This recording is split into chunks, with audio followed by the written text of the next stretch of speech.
Alexander's Feast, or The Power of Music, written by John Dryden.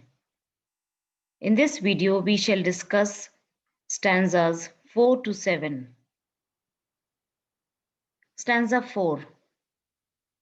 Soothed with the sound, the king grew vain, fought all his battles over again, and thrice he routed all his foes, and thrice he slew the slain.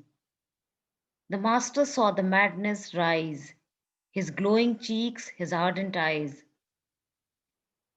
And while he heaven and earth defied, changed his hand and checked his pride, he chose a mournful muse, soft pity to infuse. He sung Darius great and good, by too severe a fate, fallen, fallen, fallen, fallen, fallen from his high estate, and weltering in his blood, deserted at his utmost need by those his former bounty fed. On the bare earth exposed he lies, with not a friend to close his eyes. With downcast looks the joyless victor sate, revolving in his altered soul the various turns of chance below. And now and then a single he stole, a sigh he stole, and tears began to flow. Revolving in his altered soul the various turns of chance below. And now and then a sigh he stole, and tears began to flow.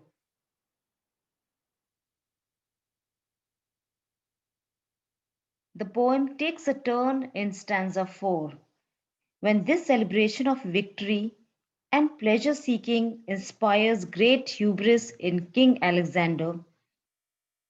The bard then decides to perform a song that will help Alexander reflect upon the tragedy that he has caused by brutally murdering and abandoning the body of his enemy Darius, who is now a joyless victor. Alexander looks back on his brutality with remorse, shedding tears of regret. Timotheus recalls that the king grew vain, fought all his battles over again, and describes Alexander as 3 times he routed all his foes and thrice he slew the slain. He sings of the madness of battle that challenged Alexander, the passion for war eventually softened by pity for Darius, the Persian ruler.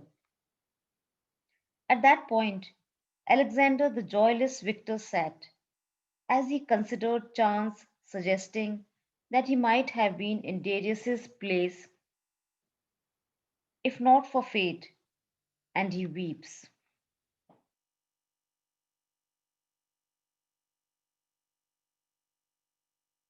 Stanza 5. The mighty master smiled to see that love was in the next degree. It was but a kindred sound to move, for pity melts the mind to love. Softly sweet in Lydian measures, soon he soothed his soul to pleasures.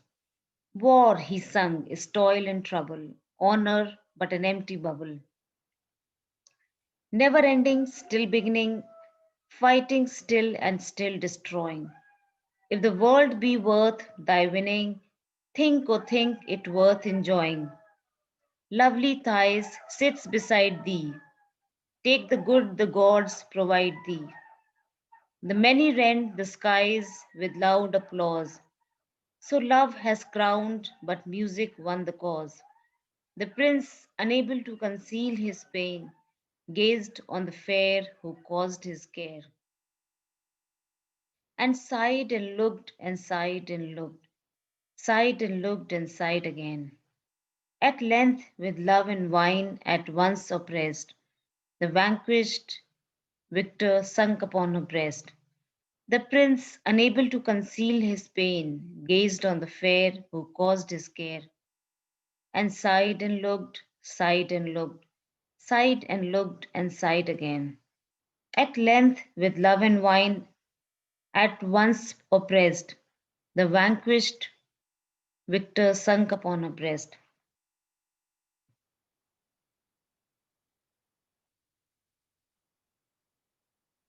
Timotheus notices this change of heart and shifts the subject matter of his song again to that of love, gratitude, and pacifism.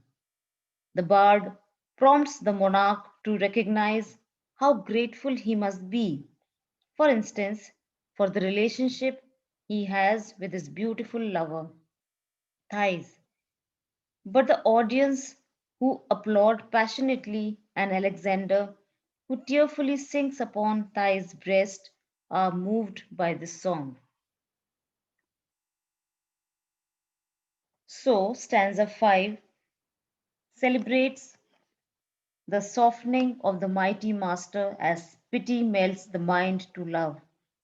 Timotheus sings that war is toil and trouble, honor but an empty bubble, and he urges Alexander to consider that if the world be worth thy winning, think, O think it worth enjoying. He reminds the ruler of his lovely bride,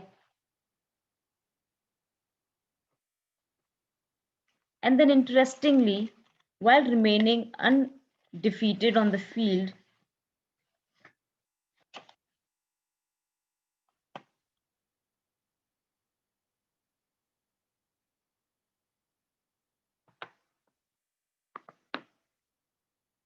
Alexander falls under the control of a mere woman, as do many mortal women in classical stories.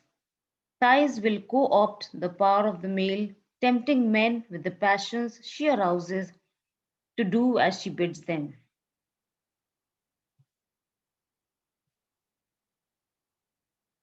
Stanza 6. Now strike the golden lyre again, a louder yet and yet a louder strain. Break his bands of sleep asunder and rouse him like a rattling peal of thunder. Hark, hark, the horrid sound has raised up his head. As waked from the dead, and amazed he stares around. Revenge, revenge, Timotheus cries. See the furies arise. See the snakes that they rear, how they hiss in the hair, and the sparkles that flash from their eyes. Behold a ghastly band, each a torch in his hand. Those are Grecian ghosts that in battle were slain, and unburied remain, inglorious on the plain. Give the vengeance due to the valiant crew. Behold how they toss their torches on high, how they point to the Persian abodes and glittering temples of their hostile gods. The princes applaud with the furious joy, and the king seized a flambeau with zeal to destroy. Thais led the way to light him to his prey, and like another Helen fired another Troy. And the king seized a flambeau with zeal to destroy. Thais led the way to light him to his prey, and like another Helen fired another Troy. In the sixth stanza, Timotheus describes the prince awakening as he hears the lyre, amazed to see the furies arise, see the snakes that they rear, with the ghastly sights explained as ghosts of those slain in battle. Traditionally, women who haunted men, the Furies symbolize Thais in a control of Alexander, while the snakes suggest the temptation of Eve in the Garden of Eden that led to the original sin. Dryden's audience would have been familiar with the story of Thais tempting Alexander to burn Persepolis after his men's drunken looting of its riches. Thais led a procession of warriors and women to the accompaniment of flutes and pipes, as if in a grand celebration, and convinced Alexander to hurl his torch into the city. Her torch followed, and then hundreds of others, and the once glorious city was destroyed. In Dryden's ode, Thais led the way of the revenging king to light him to his prey, and like another Helen, fired another Troy.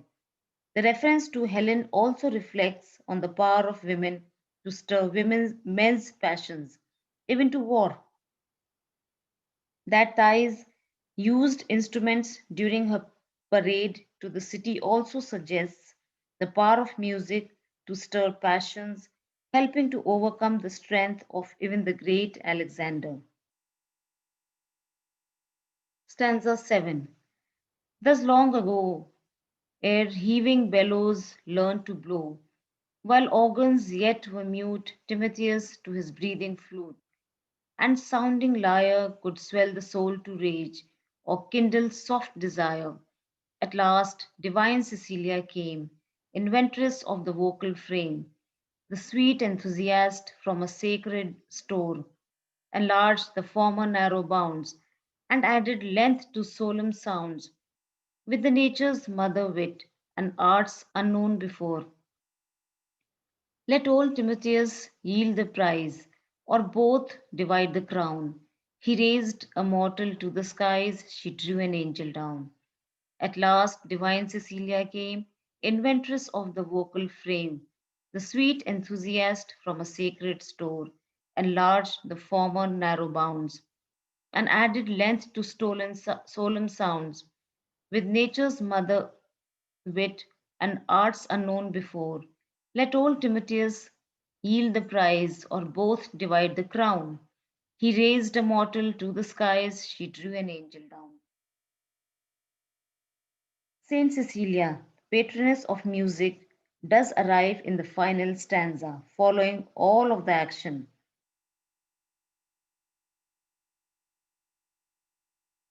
The narrow bounds she enlarges with her music are those tied to the ability of mere mortals to make music. Where Timotheus praises the mortal Alexander, raising his name to the heights reserved for celebrated individuals. Saint Cecilia's music is so powerful that it tempts heavenly creatures to descend to earth. So, the final stanza closes the poem with the speaker's reflection upon the series of events. The speaker expresses a sense of wonder towards Timotheus's ability to manipulate human emotion by means of music and compares it to the Catholic martyr Saint Cecilia's ability to invent a musical instrument, the organ, that perfects humankind's musical knowledge and connects the divine with the earthly. So the poem ends here.